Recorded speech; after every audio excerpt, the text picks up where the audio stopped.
So if I look at project server one or the project server manager, right? So this one is telling me do this on SVR1. So every single assignment, it should tell you which server to put it on.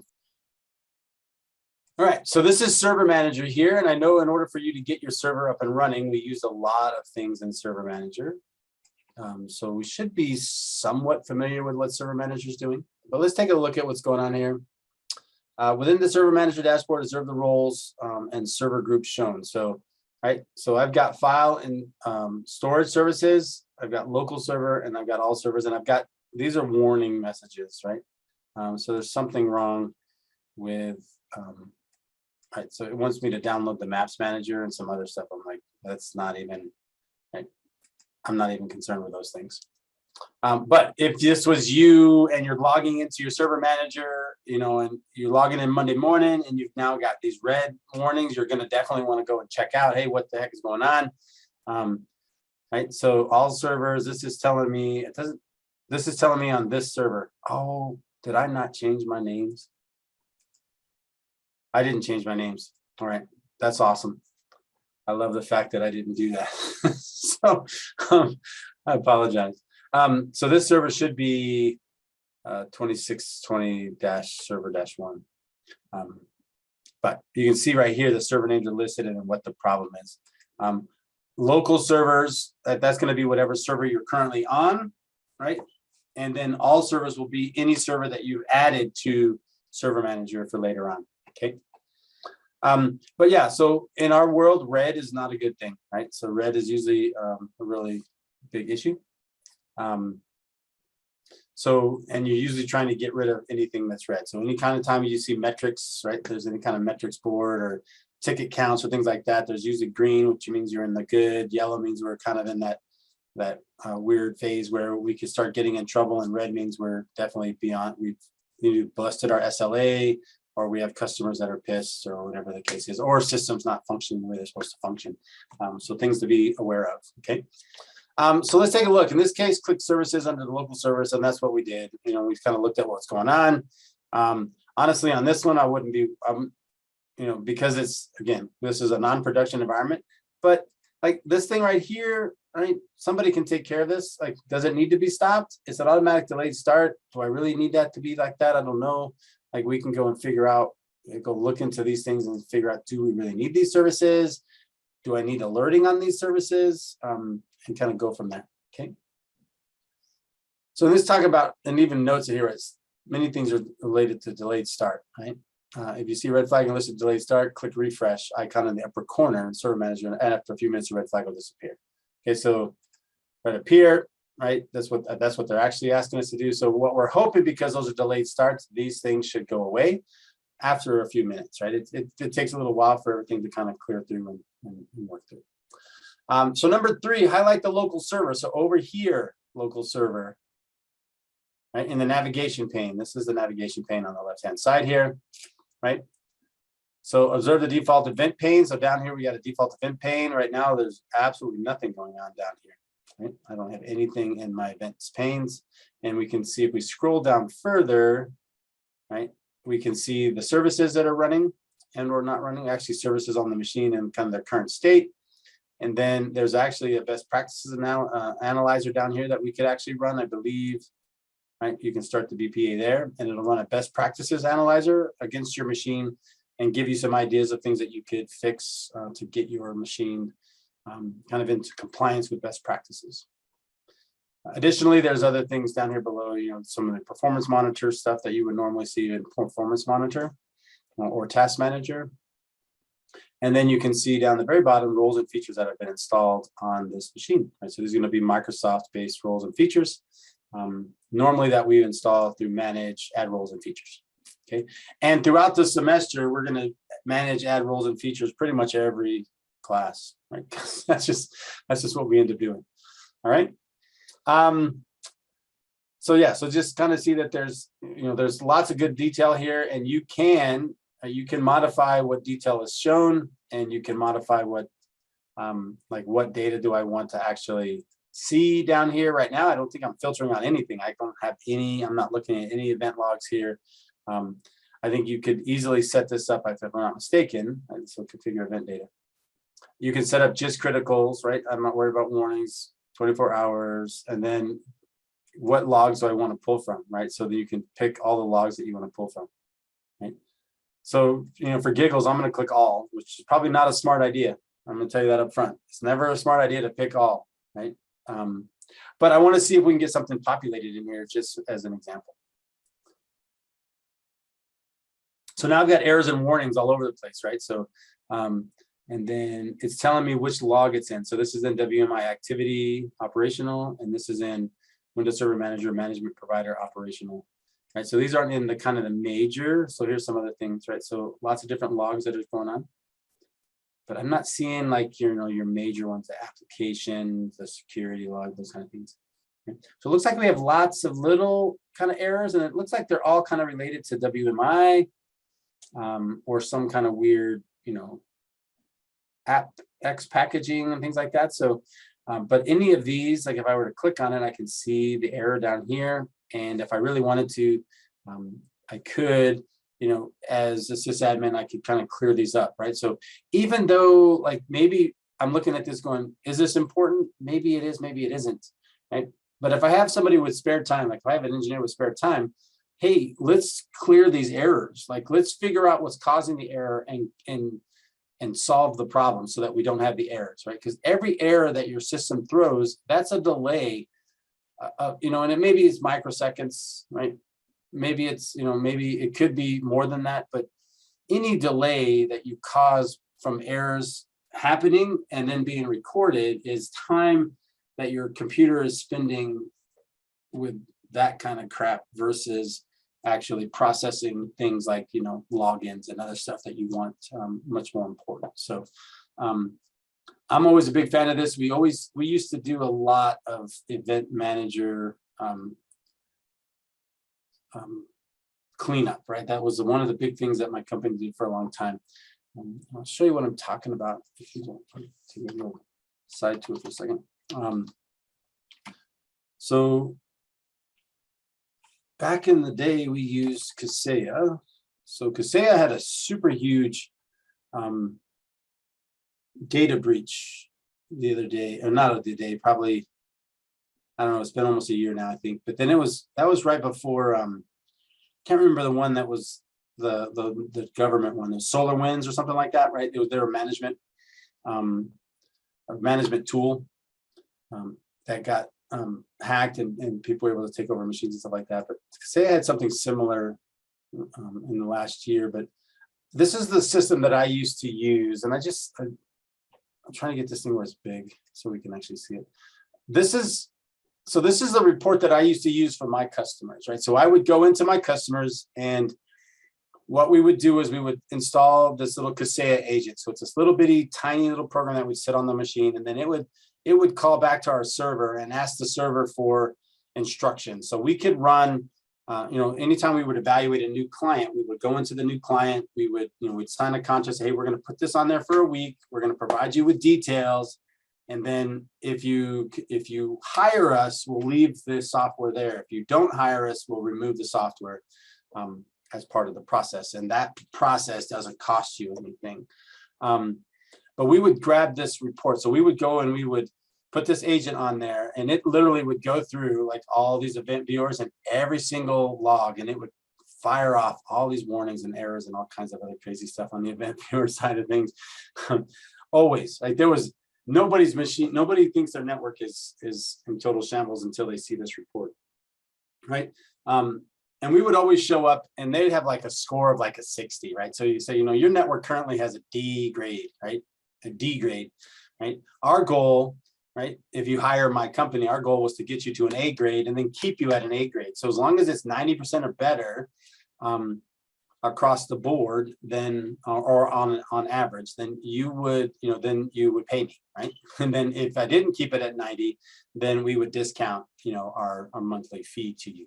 So our company was built on that kind of idea that instead of you paying me for break fix kind of things where I just show up and fix things and you pay me on an hourly basis, I will take care of everything for one number, right? So let's say you have 10 computers and a server. I'm going to charge you $850 a month, right? So instead of hiring a person, you pay my company $850 a month.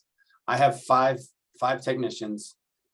Our goal is to get this form from where it's at today to 90% and keep it at 90%. So we manage your event viewers in the background. We fix problems before they happen because we're watching in the background. We run antivirus scans in the background. We run updates in the background. We can remote control any machine on the network, right? So we manage the network on our time, right? And then if something does happen, if something breaks or they have a question or they're having a problem, they obviously can call us, and that's part of the service. We would show up, right? But our goal was to prevent those problems, right? So what we would do is we would literally go through and we would clean up all these silly, stupid things here that seem like a huge waste of time, right? Seem like a huge waste of time, but every single one of those errors that I got rid of, number one, made this score go higher, right? So then I could keep it in the 90% really easily. Second of all, every single error that we got rid of that didn't come back was a machine that was running more efficiently, and that machine running more efficiently allowed me to not have to mess with it very often, right? Which leads me to the, I don't like to fix computers, right? I like playing with computers, right? And I like doing these kind of things and managing things and being able to, you know, and maintaining them. But I really loathe like a computer breaking, right? Especially a computer that my company is responsible for, because if it breaks, you know, other than a hardware failure, then something, we missed something, right? So if something goes wrong, then we've missed it, right? We didn't do our job, right? So from that perspective is what I mean by I don't like to fix computers. The reason, you know, one of those things is like if a computer is broken, right? The person with the broken computer, they're upset, right? So now you have to deal with an upset client, right? Who's been paying you to maintain their systems, right? So, you know, from that perspective, so that's kind of where my attitude comes from with that. I'll fix computers all day long. That's not a problem. I can fix computers all day long. I don't have a problem doing that. But what I would rather do is spend my time preventing problems where I don't have to show up at your desk and kick you off your machine to take care of the problem because, right, we didn't plan this out properly. But I bring that up because I think a lot of people look, you know, think of event viewers and like, oh my gosh, it's a pain, and it is a pain. It's a long, drawn out process, but there's a direct end result by cleaning that up and getting that fixed, right? And I wanted to point that out here. Like you can actually set these up to just show you the things you're interested in, and then you can fix those things. And as those things go away, then you can add in maybe things that aren't as critical, to the point where once you've got it cleaned, you just show the things that are errors and warnings, and you never see anything show up unless there's actually a real problem, right? And then you can deal with it. So something to think about when you're kind of looking at your, you know, where you want to go and how you want to manage your networks, right? But this report is really cool because like it would go through and it would, you know, how well are you patched, right? So on this machine here, they're really bad, right?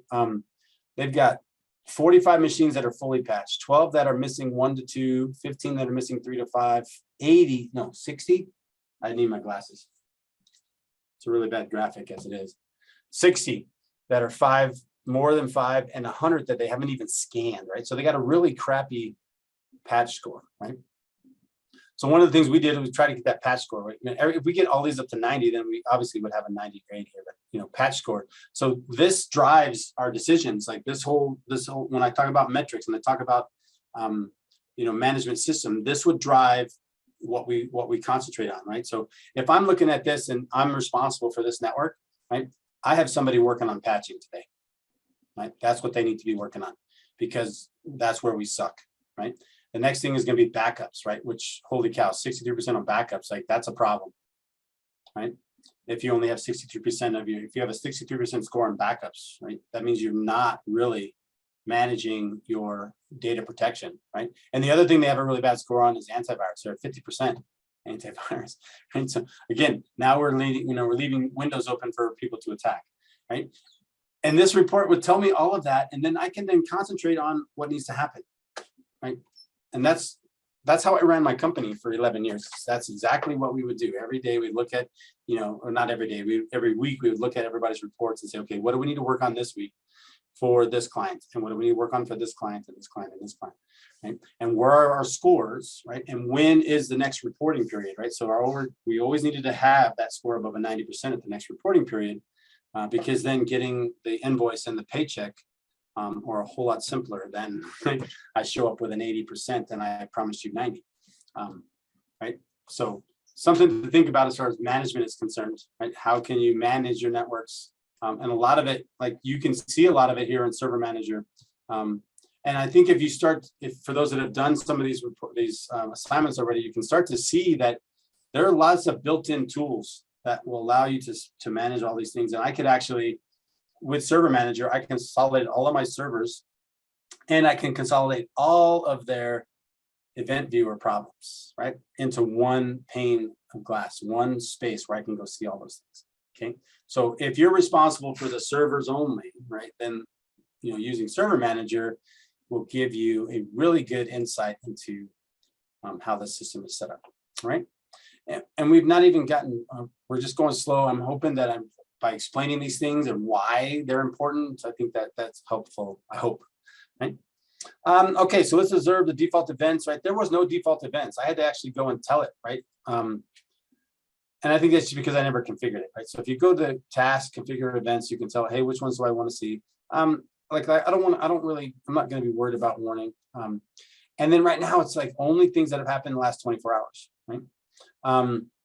Which maybe I want 3 days, maybe I want 7 days, right? Maybe I want more than that, right? So if I go to 7 days, it doubled my number, right? So over the last 7 days, I've seen this, and I can see like, hey, I get the same error over and over again. Okay, so for example, if I do that ID, if I just organize it by ID, right? Like 5858. Look at that. That's crazy. So I'm going to scroll down. I don't know if it's going to give me a number here. How many are selected? It doesn't say how many are selected.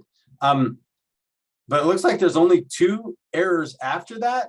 And if I go to the very top of this, there's only 1 error above it, right?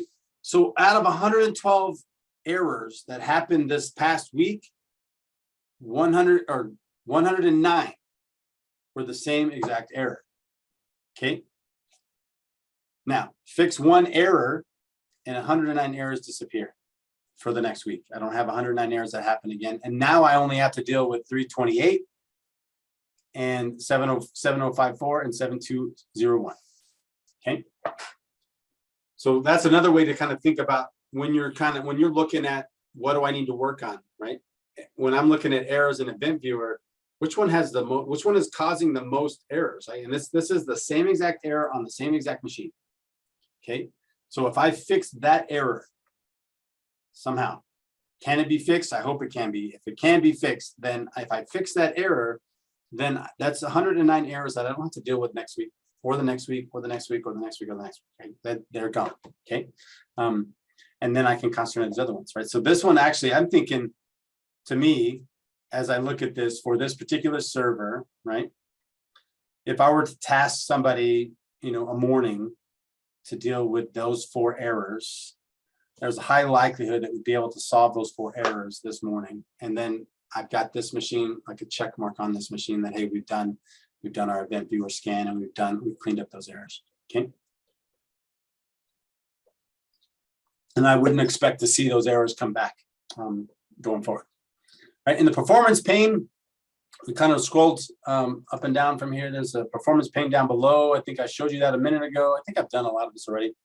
You can click on tasks. So they want you to actually kind of perform, set up some performance alerts here. Configure performance alerts. Oh, we're just notating the defaults, right? So 85% threshold on the CPU and 2 megs available. So if we get down to 2 megs available, we're going to be concerned. That seems weird. That's a very low number. Yeah, so available memory. When you get 2 megs, we're going to tell you. and by the time we tell you, you run out of memory. I don't know about that one. That's kind of low. And then here we're displaying, what's the graph period, just a day. That's fine. Okay.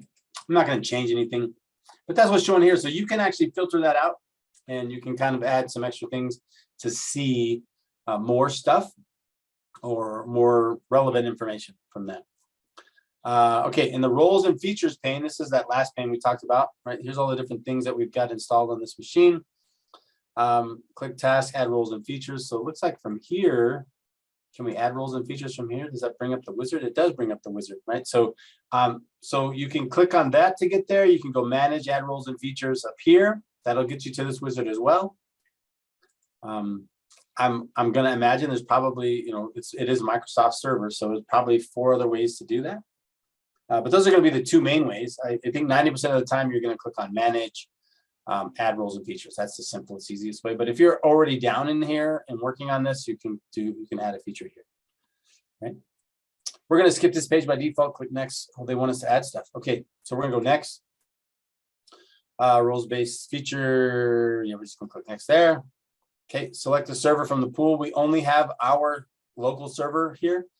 If you've added your servers properly, right, to the all servers, which I haven't done this semester, then you would have a list of servers here. So you could technically add this to any of the servers that you've connected to, that you have in Server Manager, that allows you to manage those servers from this one single place. Okay. So for my case, I only have this one server. I can't add it to any other server, but I can click next. So a lot of the things like, one our server 2 is a core server, right? It's a server without a graphical user interface. Okay. I can add it to my server manager on my server 1, and then install using the graphical interface. I can install stuff on the non-graphical interface computer. Next, we're going to select DHCP, right? So we want to install DHCP server. We're going to add the features. So in order to have DHCP running, it wants to add remote server administrative tools, remote administration tools, DHCP server tools. Okay, so it's going to add those tools. So we're going to add those features.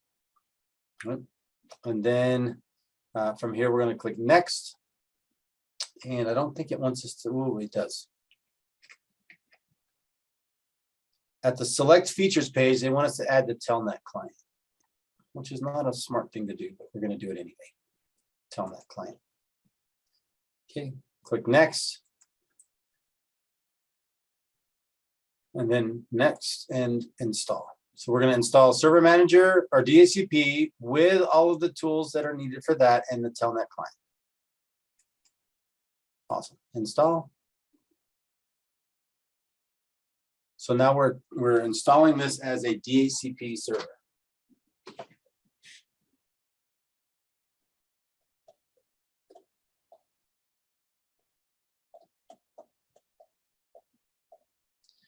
So then, and I don't think we, I'm trying to,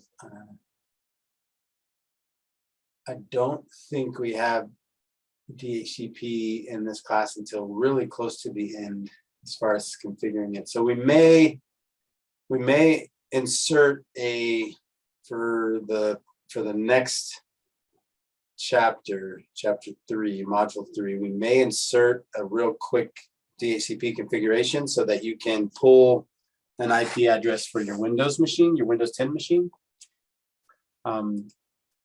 And then we'll get more in depth in the DHCP server near the end of the class. I'll take a look at that. I'm going to write these things down before I forget them.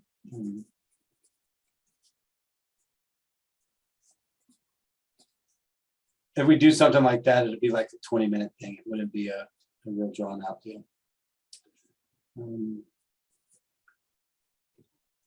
I have a quick question because I did all of this project. Yep. I did everything right. I took copies of everything, screenshots. But when I look back on my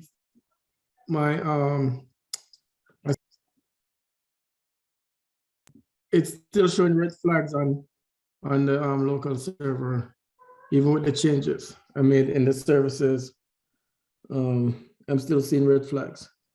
Oh, when you go back to the dashboard here, Yeah. yeah, unless it's if right now. So as far as I'm concerned for these things, is if it's not interfering with your getting the labs done, then I wouldn't worry about these fixtures. Okay. In a real environment, right? I'd be worried about like, what is this going on, right? Like I would be worried about that, but in this environment, I'm not worried about it. Okay. All right. And it looks Sure. like, so I installed DHCP. So you should have seen, and you should see DHCP over here on the left-hand side of your, right? Now that you have that role installed on your server. Yes. Right. And then I believe right up here, right, you see you got the little flag and you got the post deployment configuration. So for DHCP, you need to complete the DHCP configuration. So you click on that to finish up, and you're just going to commit this. That's all I think that's all we have to do. Right? We're not going to actually create, I don't think we're creating any scopes or anything like that. But at that point, then you can see my warning went away. Up here, I've got a couple of, so this is saying configuration required. We don't need to worry about that. And then I've already done this. And you can see there's no links to those things. Well, this one gets you to the features, but I think we're okay with those. So those two don't really matter. Okay. What we wanted to do with this, this is just kind of walking us through installing DHCP. We're not going to, and then the other thing that you will also notice, I don't know if you've looked, but over in tools, now you have a DHCP management console, right? So now from here, I could technically manage my DHCP, okay? That's not part of this lab. I'm just showing you that it's here and up and running. And then I do agree with you, like I would be, in the real world, like if my server had these issues, I'd be like, what's going on? Like I want to know what the issues are here, and I want to figure out how to fix these things. But for now, if it's not affecting you being able to do the labs, then I wouldn't worry about it. Because it would be a rabbit hole that we would go down, and we may never come back from it, right? So at that point, I've done number 3, I believe, right? I've gotten down to, right, commit, close, right? So, and highlight the DHCP in the navigation pane. So over here, I've highlighted DHCP. And then now it wants me to, whoa, is there a BPA on here too? Oh, there is. Okay, so while I've got DHCP installed, right, this is going to be over now on the right-hand side. This is going to be everything related to DHCP. So I have DHCP installed on this server. I don't have any events pulled for this DHCP, so I wonder if I can just grab DHCP events. Oh, I didn't grab, it didn't give me, so it's only giving me 24. So it's not telling me which events viewer that it's actually running from. I would imagine that it's just going to be DHCP related because it's in the DHCP section. And you can see the services, it's only showing us DHCP related services. And then now there's a best practices analyzer down here as well. So each of these things, each time we do something, like if I look at file storage, you can also see that there's a best practices analyzer as well on file storage. And if I look at the server, there's actually a best practices analyzer for the server itself, like the overall server. For this lab, it just wants us to take a look at the DHCP, and it wants us to run this best practices analyzer. So task, start the BPA scan. This is the server we're going to work it on. We're going to hit start scan. Right.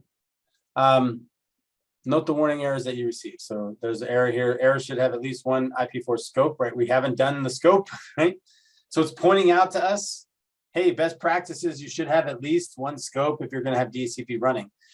If you don't have a scope running, there's no reason for DHCP to be running. Does that make sense? We're going to leave it running though, because we'll use it later on for something else. And then the server should have full control permissions for the DHCP registry parameters. So there's something goofy on that one too. So that's another possible thing that we may need to kind of dig into. Again, these are things that the servers or the best practices analyzer is going to point out to you that you may want to consider, right? You may want to fix or figure out. This one seems odd to me, but I'm sure there's a reason for it, right? There's probably, if they don't have full control currently, then it's because there's some limitations on the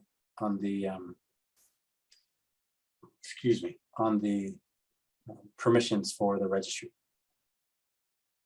The point of this though is just for you to see that. Like, it wasn't really for you to do anything about it, right? Run it, scan it, see what it says. Right click the server and click stop services. So they want us to go back up to the services pane, right? And turn off. So we're going to click here, right mouse click and stop services. So we're going to actually turn on, we installed it, we got it up and running, we took a look at it. It's like, hey, you got a couple of problems. And we're like, okay, let's turn it off. That's essentially what number 4 did. Number 5, we're going to click on the dashboard up here in the left, top left, right? And the navigation page dashboard. Now you can see we got all kinds, right? We're getting all kinds of errors, right? So I think, right, again, let's work through the process first and then see if there's anything we need to actually deal with. I don't think we need to deal with any of those things at this point. I think long term, if you were going to do stuff, obviously you would want to, but we're in the short term. Click the dashboard. Note there's one service and one BPA result. Red flags for DHCP, right? So right here, so BPA results, right? It's telling you, hey, it should have a scope, right? So that was that error. So we actually generated our own, right? And then that got consolidated to local server, and then it got consolidated to all servers. So the DHCP service is running on this server. It's throwing 2 errors: a services error, right? Because it stopped, right? Which, right, on a normal environment, you're going to want to see my DHCP server stops. Like, that makes sense, but we did it on purpose. So it's okay that it's there. Okay.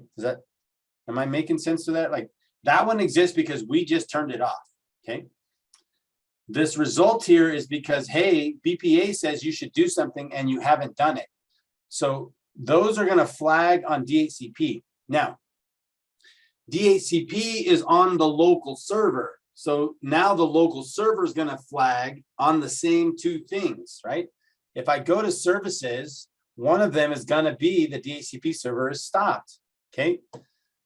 So this rolls into this, right? The BPA results rolls into this, okay?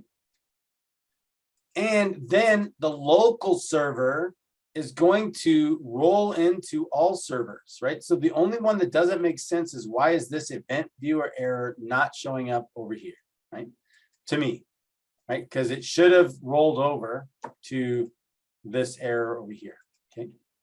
And maybe it's new enough that it hasn't consolidated and put it on the all servers, but any local service, well, if it has errors, those errors will then show up on the local server. And then those errors and information should show up on all servers, right? So then if you're trying to fix this server, you can start with each of the individual services and fix those things. That will then fix the local server issues. If anything's left, you can come to the local server and fix those. While we do this, it will reduce the number of things in the all servers section. And then if there's anything left over after you've cleared this server, if there's anything left over in all servers, then you can go to the all servers and figure out which server is throwing errors and go work on that server, okay?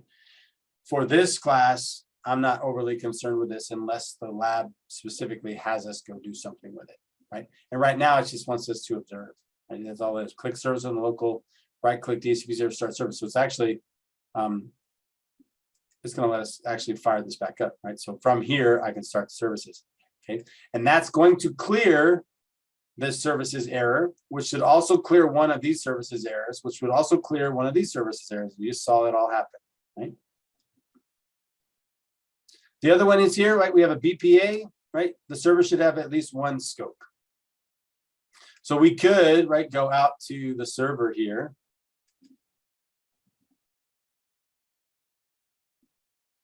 Go to DHCP manager. And this is, again, I'm gone off scripts, but I want you to see what we're trying to do here. If I right mouse click here and go new scope, okay. I'm just going to call it test scope. And we're just gonna do 10.0.0.0.1 to 10.0.0.0. And we'll leave it as 255. Go next. We're not going to do any exclusions on this one, so we'll go next. 8 days is fine for this particular network. We are going to configure some extra options. So the gateway 10.0.0.254. We're going to just add that as the gateway. None of this is true. None of this information is correct. So I'm not overly concerned with it. I've already got these two are there. I'm just going to go next there. I'm not going to worry about it. Win servers, I'm not going to use win servers. And then yes, I want to activate the scope now, right? So then we should see right here, I've got my scope and it shows status as active. Now I'm curious if I were to go back to my dashboard and let's see, refresh, it should, right? This should go away because I now have a IP version 4 scope, right? Because that's the error that it was telling us, right? The server should have at least one scope. The only other thing, I don't need to activate this. DNS has to be activated. Dhcp doesn't look like it does. So it's activated. So it's, yeah, so it's active. And then this is going to show you, here's the address pool that I have available to myself. Here's the ones that I've leased, which I'm not leasing any at this point because nobody's jumped on.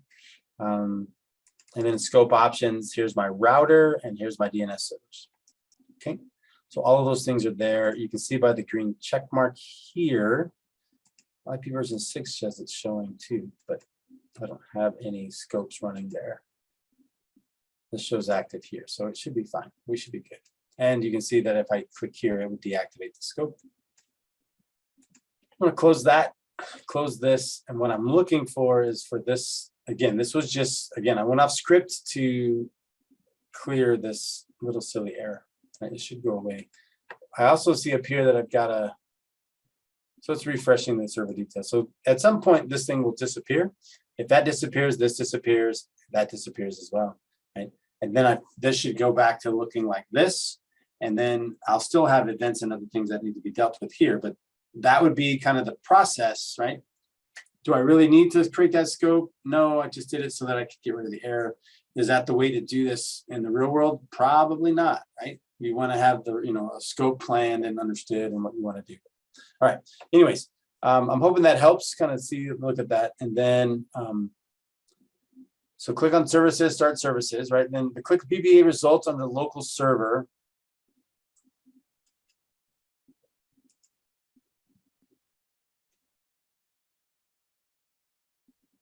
Right click the error. So it's going to say here, and then I can exclude this result. So what I did now is I just shortcutted getting rid of the error, right? And I just mouse clicked and said, nah, I'm not worried about that error, right? The other two that we would have, like these two services, right? Do I care about that service? No, I don't, right? So then I wonder, like, it's not going to give me, like, and here I don't get the you can get rid of it there kind of a deal, right? Events, maybe, nope. So BPA results you can exclude. The other results, like those are results that are there that you have to deal with them. They either exist or don't exist, or you need to fix them or resolve them somehow. Okay, cool. And number 6, in the upper right hand of server manager, click manage, add servers. So manage, add servers.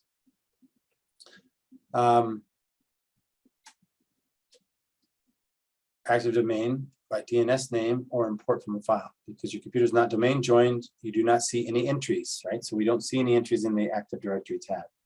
Okay, in the upper right server, click manage, create server group.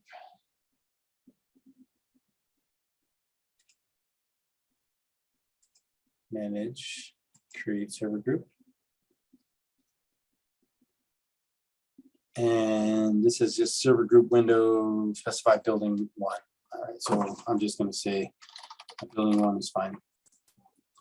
I should spell building 1 correctly. All right. And they don't have a space there, so let's get rid of the space. And then I believe, right,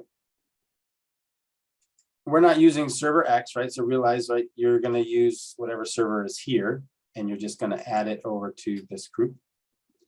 And you're going to click OK.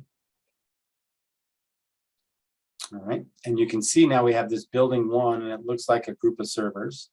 So if you were, say, on like campus, right, and you have built, you have servers in Smith Brasher and servers in SRC and servers in I don't know, pick another building, the L building, right, the lab building. You could actually set up server groups for locations. You can set up server groups for different departments. Like you can create different ways to manage your servers. Okay.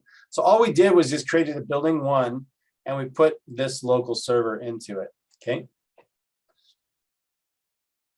Highlight building 1, server X, note the options, like PowerShell. Right. So we're going to go to building 1. They want us to right mouse click, right? So there's all these things that we can add roles and features to the server, shut down the local server. Okay. Windows PowerShell, Dhcp manager, all these kinds of things. So it looks like he wants us to run PowerShell. So it's going to run a PowerShell window on the server that I just told it to, which is the local server in this case.